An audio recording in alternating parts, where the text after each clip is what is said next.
Olá, sexto ano, tudo bem com vocês? Hoje nós teremos aula de língua portuguesa e continuaremos a ver os tipos de substantivos, certo? Então vamos lá? Substantivo primitivo e substantivo derivado. O substantivo primitivo, ele não se origina de outras palavras, certo? Ele dá origem a outras palavras. Por exemplo, caça, plano e flor. São palavras primitivas e a partir delas serão derivadas outras, que nós chamamos de substantivo derivado, certo? Então, o exemplo, nós teremos de substantivo derivado: caçador, planejamento e florista. Percebam que caçador é uma palavra que deriva do substantivo primitivo caça. Planejamento é uma palavra derivada, certo? Substantivo derivado, do substantivo primitivo plano. E, por fim, a palavra florista, ou seja, substantivo derivado, vem do substantivo primitivo flor.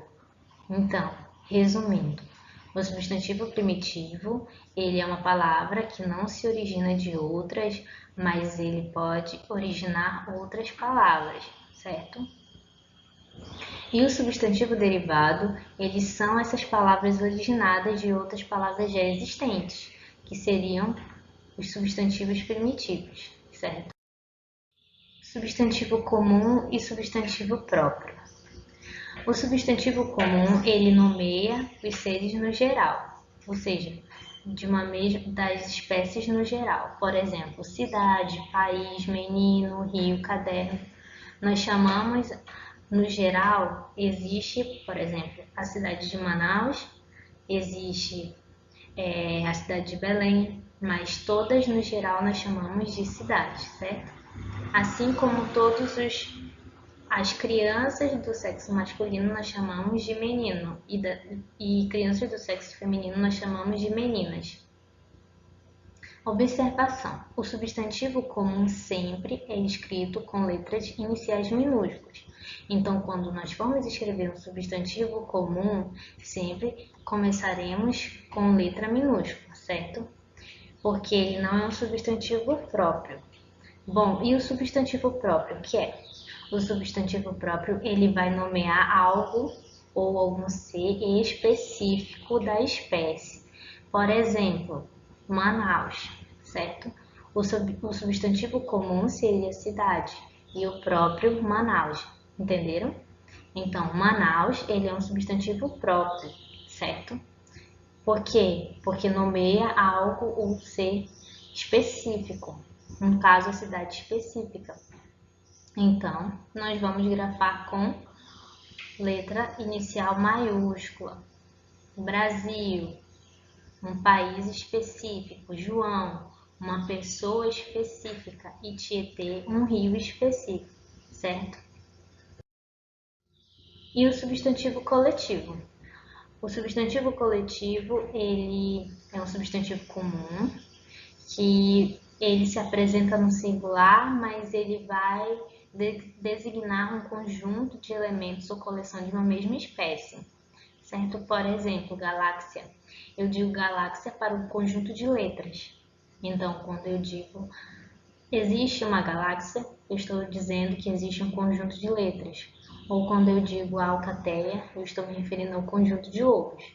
Quando eu falo molho, eu estou me referindo ao conjunto de chaves, certo? Então, os substantivos coletivos, eles são palavras que estão no singular, mas que expressam e designam um conjunto de elementos ou coleção de uma mesma espécie. Então, como atividade para casa, proponho as páginas 78 a 80 do livro, certo?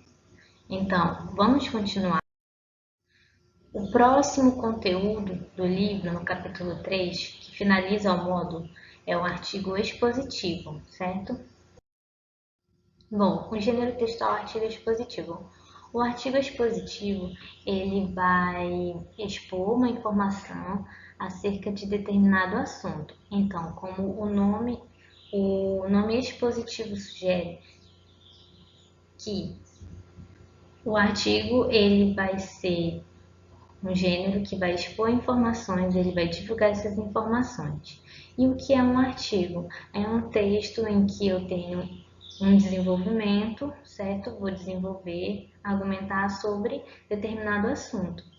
Mas nesse caso vai ser o quê? Se é um artigo expositivo, ele vai ser um texto que vai ter um desenvolvimento, mas somente expondo, só exposição de informações.